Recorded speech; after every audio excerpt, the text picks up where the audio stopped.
आज होती अनंत चतुर्दशी, त्यासाठी उकडीचे मोदक करायचे होते.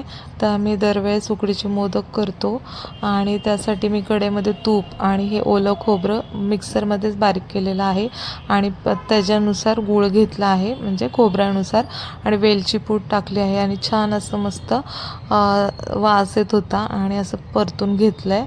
आणि त्यानंतर मी आता उकड काढणार आहे तांदळाच्या पिठाची. त्यासाठी मोठी वाटी मी 1.5 पाणी घेतलं आणि चवीनुसार मीठ आणि तूप टाकलं 1 चमचा. उकळी आल्यानंतर त्याच्यामध्ये मी छोटी वाटी 2.5 वाटी टाकले पीठ तांदळाचं. हे मी विकतच आणलेलं आहे तांदळाचं पीठ. मग ते सगळं हलवून घेतल्यानंतर छान असं एक मिक्स करायचं आहे आणि एका मग ताटामध्ये मी ते सगळं काढून घेतलं. थोडंसं गार झाल्यानंतर पाण्याचा हात घेऊन छान पीठ मऊसूत मळून घ्यायचं आणि साच्यामध्येच मी मोदक केले. आणि जे पीठ घेऊन आपण त्याला थोडंसं पाणी लावून बोटाने जर असं एकदम केलं ना व्यवस्थित, असं पातळ लेअरचे मोदक होतात.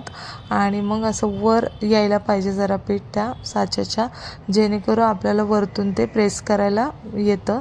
आणि मग सारण भरलं आणि छोटीशी लाटी गोल करून त्याच्यावर लावली, छोटी हाताने हे करून. अशा प्रकारे हे उकडीचे मोदक होतात. खूप असे छान आणि टेस्टी होतात. तर मग मी आता साईडला पाणी उकळायला ठेवलं होतं आणि त्याची आता उकड काढायची आपल्याला. तर मग मी कॉटनचं कापड टाकलं आहे त्याच्यामध्ये, जाळीमध्ये, आणि मग मोदक ठेवले. जरासं पाण्याचा शिंतोडा टाकला कारण की ड्राय झालं होतं कापड. आणि अशा प्रकारे मोदक मी सगळीकडे ठेवून ताट झाकण ठेवून वाफ दिली आहे मोदकांना. ॲटलिस्ट 15 मिनटं तरी हे वाफ म्हणजे उकडून घ्यायचे, जेणेकरून ते शिजतात. व्हिडिओ आवडला असेल तर लाईक करा.